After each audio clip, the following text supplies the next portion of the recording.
শামশেরগঞ্জ যুব তৃণমূল কংগ্রেসের উদ্যোগে অনুষ্ঠিত হলো একদিনের এক কর্মশালা বলে উদ্যোক্তাদের পক্ষ থেকে দাবি জানানো হয়েছে।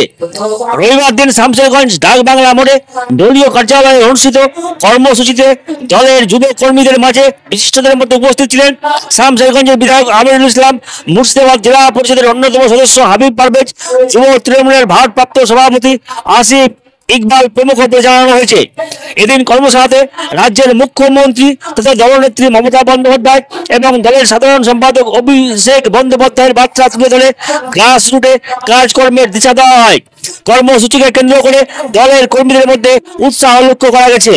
আজকে মূলত আমাদের শামশেরগঞ্জ বিধানসভা বিশেষ করে পঞ্চায়েত এরিয়ার 7টি পঞ্চায়েত মিলিয়ে আমাদের বুথ স্তরের যারা যুব সভাপতি এবং অঞ্চল কমিটির সদস্য এবং ব্লক কমিটির পদাধিকারীকে আজকে একটা প্রশিক্ষণ শিবির ছিল এবং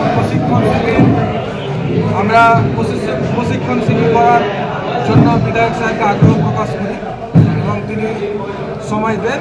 সেই সময়কে সামনে রেখে আজকে বিশেষ করে একদিকে বুথ স্তরের তৃণমূল যুব সংগঠনকে সংগঠিত করা, অন্যদিকে মমতা বন্দ্যোপাধ্যায়ের নেতৃত্বে রাজ্য সরকারের যে সমস্ত প্রকল্প গ্রাসরুটের সাধারণ মানুষের জন্য মমতা ব্যানার্জি করেছেন সে বিষয়ে যুবদের মধ্যে ধারণা দেওয়া, বেশি বেশি করে যাতে করে মানুষকে জানানো, অন্যদিকে বেশি বেশি করে সাধারণ মানুষকে যাতে করে আমরা যুবরা তাদের মমতা বন্দ্যোপাধ্যায়ের সরকারের পরিষেবা পৌঁছে দিতে পারি। অন্যদিকে মাননীয় বিধায়ক সাহেব 16 সালের পরে শামশেরগঞ্জের মাটিতে যে সমস্ত উন্নয়নমূলক কর্মযোগ্য তিনি করেছেন এলাকায়, সে হাইমাস্ট লাইট হোক, গঙ্গা বিসর্জন ঘাট হোক, ধুলিয়ান ঘাট হোক, বা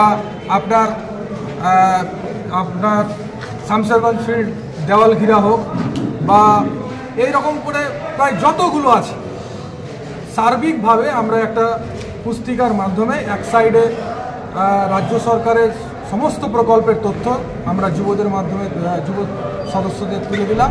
অন্যদিকে বিধায়ক সাহেব শামশেরগঞ্জের মাটিতে যে সমস্ত উন্নয়ন কর্মকাণ্ড এলাকাবাসীর জন্য তিনি বিধায়ক নির্বাচিত জনপ্রতিনিধি হিসাবে এলাকার মানুষের পরিষেবায় তিনি করেছেন, সে সমস্ত বিষয়গুলো যুবদের মধ্যে তুলে দিলাম।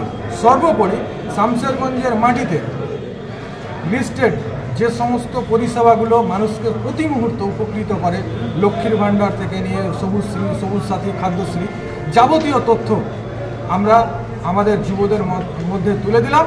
এবং সার্বিকভাবে ইন্টারনাল যেহেতু আপনার বর্ধিত আলোচনা সভা ছিল, আগামী দিনে 26-এর নির্বাচন, আমরা আজকে শামশেরগঞ্জ বিধানসভার প্রায় 300 প্রতিনিধিকে নিয়ে করলাম। আমরা বিধায়ক সাহেবের সম্মতি চেয়েছি জানুয়ারিতে বা ফেব্রুয়ারিতে যুব তৃণমূল কংগ্রেসের নেতৃত্বে বিধায়ক সাহেব এবং রাজ্য নেতৃত্বের উপস্থিতিতে আগামী দিনে আমরা বড় ধরনের 3 থেকে 4,000 ছেলে নিয়ে যুবদের সম্মেলন করতে যাচ্ছি। পাশাপাশি তিনি বেঁধে দিয়েছেন যে পরপর কর্মসূচি করতে হবে। আমরা রক্তদান শিবিরে যাব, সাংস্কৃতিক অনুষ্ঠানে যাব, এবং বিধায়ক সাহেবের উদ্যোগে তো খেলার মাঠে আমাদের শামশেরগঞ্জ কাপ হচ্ছেই।